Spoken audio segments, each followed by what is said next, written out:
What happens when one of music's most legendary voices sits down with late-night television's most unpredictable host? A conversation that nobody saw coming, one that had viewers glued to their screens and social media buzzing for weeks. The atmosphere in the Watch What Happens live studio felt different that evening. Chaka Khan, the 10-time Grammy winner and undisputed queen of funk, walked in with her trademark confidence, commanding the room before even speaking. Andy Cohen, smirking with the glint his regular viewers knew too well, was clearly ready to push boundaries. Chaka Khan, the legend herself, Andy announced as she settled into the chair, regal and composed. "Thank you for having me," she replied warmly. "Though I've heard interesting things about your show." "Oh, really? All good things, I hope," Andy said with a grin. Chaka adjusted herself. "Let's just say I've been warned you like to ask the questions other people won't." "Guilty as charged," Andy laughed. "But that makes for good television, don't you think? Speaking of which, let's start with your recent comments about the music industry. They've stirred up quite the reaction." Chaka's smile grew measured. "Which comments specifically?" "I've said a lot lately." "The ones where you said today's artists care more about followers than talent." The studio hushed. Chaka's eyes narrowed slightly, but her voice remained steady. "I stand by it. Music used to be about soul, about connecting. Now it feels manufactured, designed to go viral instead of move people." Andy leaned forward. "But isn't that harsh? Look at artists like Beyoncé, Rihanna, Taylor Swift. They've built incredible careers in this digital age." "Are you saying they lack authenticity?" "They paid their dues," Chaka replied firmly. "I'm talking about the wave of performers who think fame is owed to them, who believe a catchy hook and a pretty face is enough." Andy smirked. "But you've collaborated with Kanye West," praised Drake. "Isn't that contradictory?" Her jaw tightened.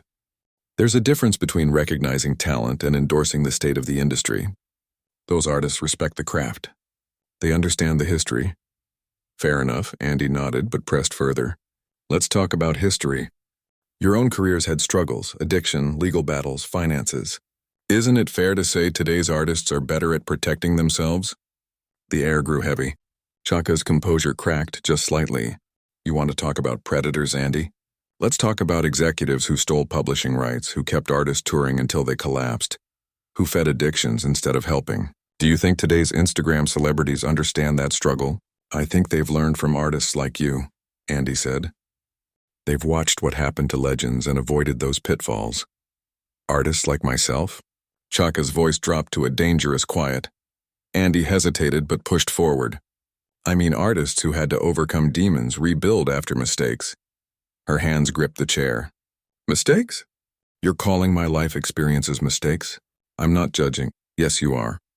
Her tone cut like glass. "You're suggesting our struggles were our own fault. That we weren't smart enough.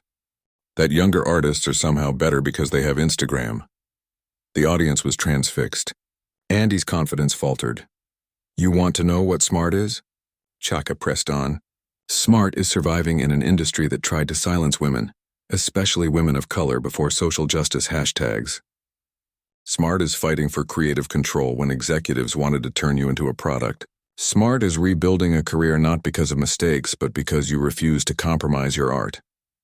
Andy tried to recover, but today's artists can control their narratives, build direct fan bases. Chaka laughed without humor. "Controlling your narrative means telling the truth. Standing up when powerful people try to diminish you, not letting anyone reduce your life's work to sound bites." Andy persisted.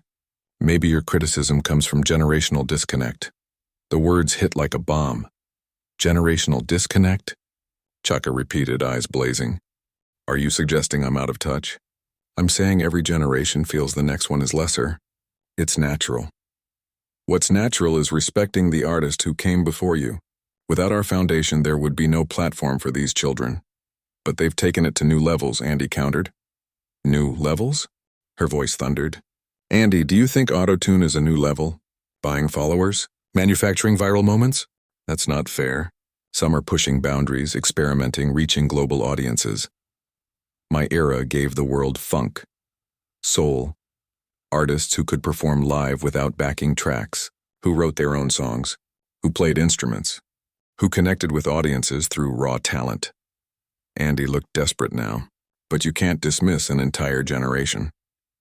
The difference between acoustic and electric guitars is still skill. The difference between artistry and artifice? That's what I'm talking about. That sounds elitist, Andy said finally. The word landed like poison. Elitist?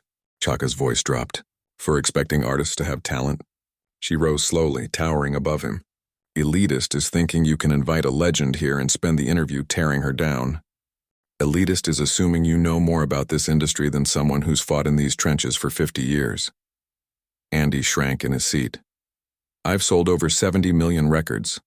I've won 10 Grammys. I've been inducted into the Rock Hall twice. I've influenced generations of musicians who still call me for advice.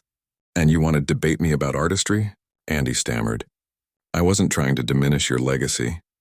There's nothing honest about pretending to celebrate my career while invalidating my perspective. You came here looking for a viral moment. But real artists don't play those games. The audience sat in stunned silence. You know what's really sad? Chaka's voice softened slightly, though her presence remained immense. I came here excited to talk about music, about my new projects, about collaborations across generations. But instead, you chose to reduce me to controversy. To see me as a relic to challenge rather than a treasure to celebrate. Her gaze cut into Andy, who sat visibly shaken. I've spent my career fighting to be taken seriously, to be respected as both artist and businesswoman. I didn't survive this industry just to be lectured by someone who thinks provocation equals journalism. Andy whispered, Chaka, please.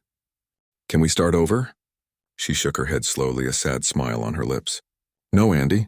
Because what happened here shows exactly how you see artists like me, and I refuse to let anyone, not even you, diminish that legacy. The silence that followed was absolute.